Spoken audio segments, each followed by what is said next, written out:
শুধু ফুচকা দেখো একবার, শুধু কে বানিয়েছে? এই ম্যাডাম ফুচকা বানিয়েছে আজকে। ফুচকা, বৃষ্টির দিনে ফুচকা খাবো বাস। এই ম্যাডাম বানিয়েছে কষ্ট করে।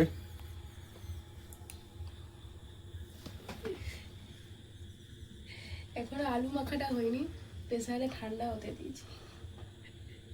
দাঁড়াও, ফুচকাটা রেডিটা করে তারপর দেখাচ্ছি। আলু একদিকে টক জল বানানো চলছে আর একদিকে আলু ঠাসা। ভালোই হবে খাবা। এখন রেডি হয়নি, খাওয়া শুরু করে দিছে। ধর, রেডি হয়েছে।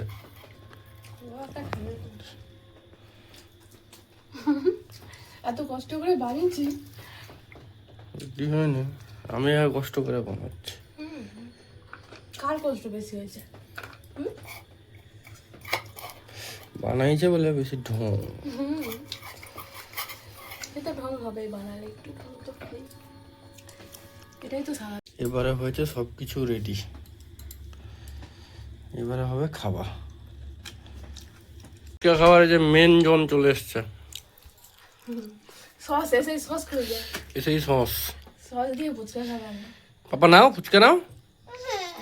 ওই গো, সুন্দর দেখছে। একটু জল খেয়ে নাও, জল খেয়ে নাও, জল খেয়ে নাও, জল খেয়ে নাও, কেন তবে ভালো লাগবে। জল খা, জল খা, জল খা, জল খা। না টাকা ফুচকা দাও। আরে জল খেতে হবে না, ও ঘুম থেকে উঠে জল খাই। ফুচকাটা খাও পুচু। কি গরম লাগছে, ফ্যান চালাবো? এ হয়ে গেল, হবে না না, এ আছে, ভালোই আছে। ভালো লাগে। কেমন হয়েছে পাপা? এই সবে মাত্র, এই কাটো কাটো কাটো কাটো। কেমন সুন্দর সত্যি।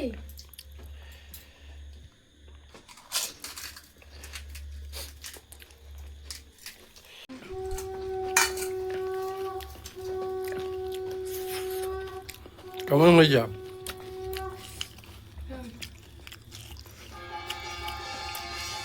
আর চলুক ফুচকা বাটি।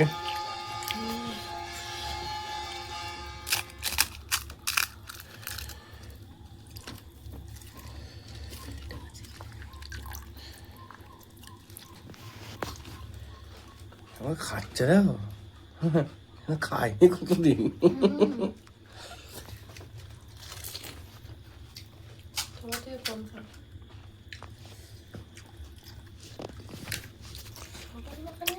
ঠিক আছে, চলো টাটা।